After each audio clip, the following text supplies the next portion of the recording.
Your Excellency, Paul Kagame, President of the Republic of Rwanda, Your Excellency, Prosper Bazombanza, Vice President of the Republic of Burundi, Ms. Julia Simpson, President of the World Tourism and Travel, WTTC, Mr. Arnold Donald, Chairperson, WTTC,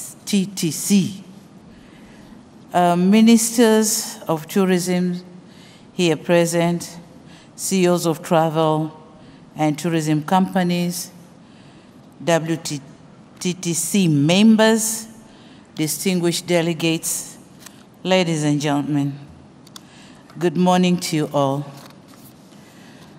Let me begin my remarks by thanking my brother, President Paul Kagame, for the warm welcome and hospitality accorded to me and my delegation since our arrival in this beautiful city of Kigali. We felt home, and of course, Rwanda is our second home.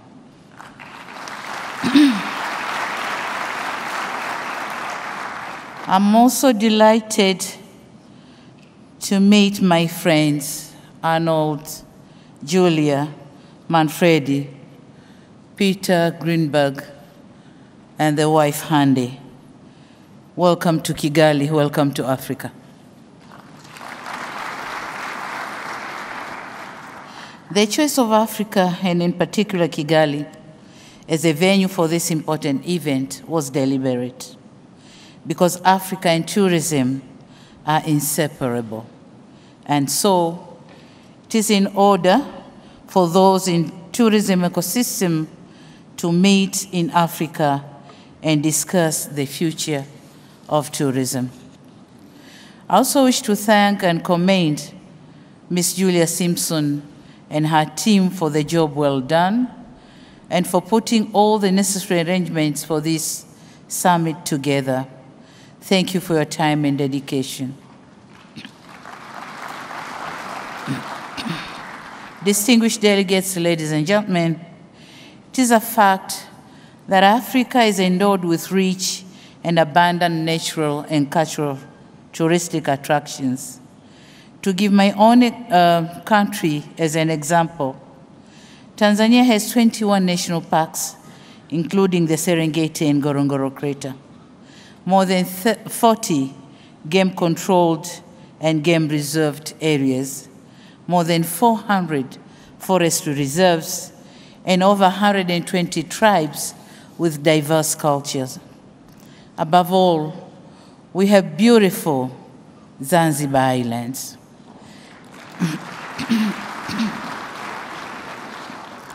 This is just one country out of 54 countries of Africa.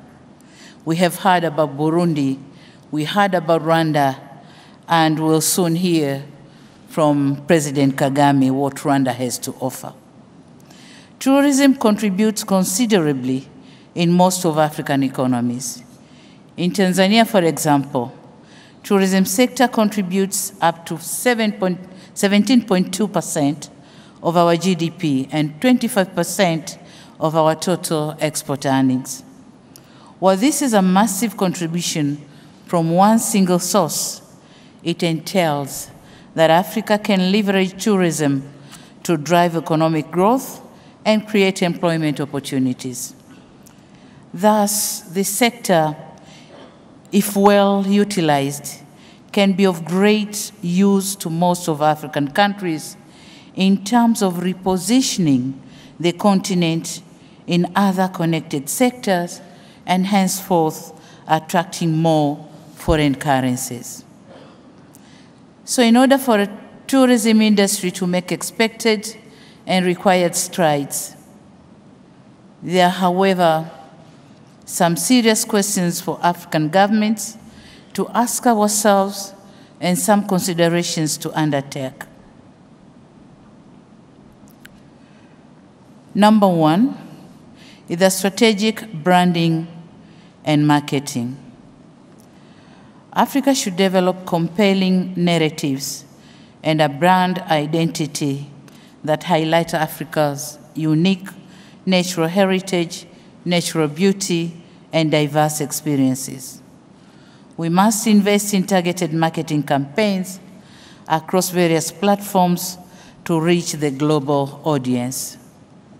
In my country, for example, we are experiencing a lot of new arrivals following the global watched film, The Royal Tour, produced by CBS editor Peter Greenberg, whom I'm happy to learn is amongst the WTTC brand ambassadors. Linked to this, Africa should ensure wide access to information resources about local customs, traditions, and cultural practices. Africa should tell its own story in its own terms and set a positive narrative about our continent. We cannot afford to continue remaining silent in this era of fake news. We should stand up and put the record straight. Africa is not only the future, it is now.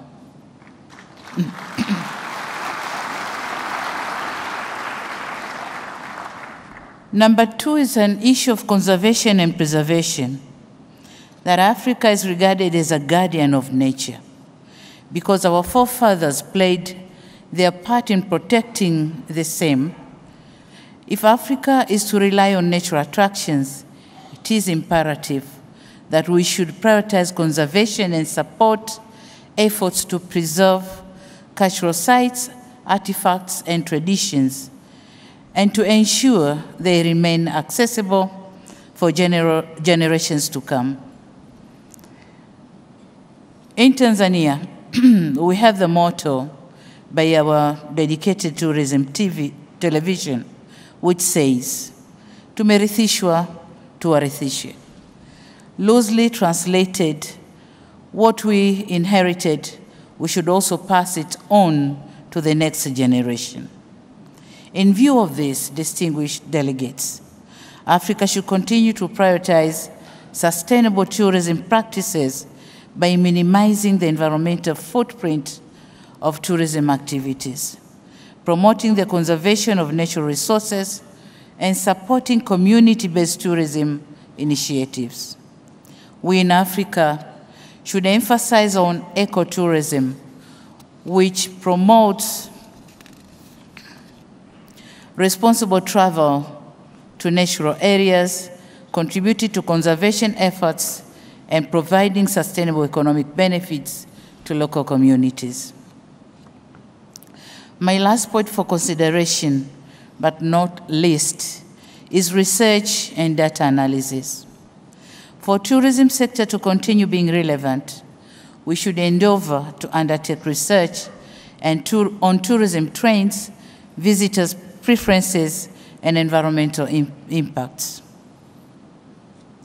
This will allow us to make informed decisions and refine strategies for sustainable growth across the continent. In my view, this is an area where the WTTC and other partners can also come in. Linked to this is enhancing the capacity of professionals to understand and respond effectively to the challenges facing the sector. I'm insisting on research and data analysis because some of us identify the sector as tourism sector, and we lose some constitutes of travel. We put them aside. And this may have effect on the calculations of the percentage of contributions to our GDPs and economies. So that's why I'm insisting on research and data analysis. Excellencies, distinguished delegates, it will be amiss on my part if I conclude without acknowledging the role of private sector in the tourism ecosystem. We in Tanzania believe that a coordinated and well-regulated private sector is an engine to our economic growth. It is important, therefore, to note that the private sector has a big role to play in our endeavors. I have indicated one example, the film by Peter Greenberg, The Royal Tour, which was fully funded by the private sector of Tanzania. So this is just one example, but the list can be long. So collaboration with government, private sector, and non-profit organization cannot be overemphasized. I will, at this juncture, end my remarks by inviting the private sector to come and join our efforts in making travel and tourism more vibrant in our economies in a win-win relationship. In Tanzania, our doors are wide open, opportunities are endless. If you keep on waiting, you will be missing out. I thank you very much for listening.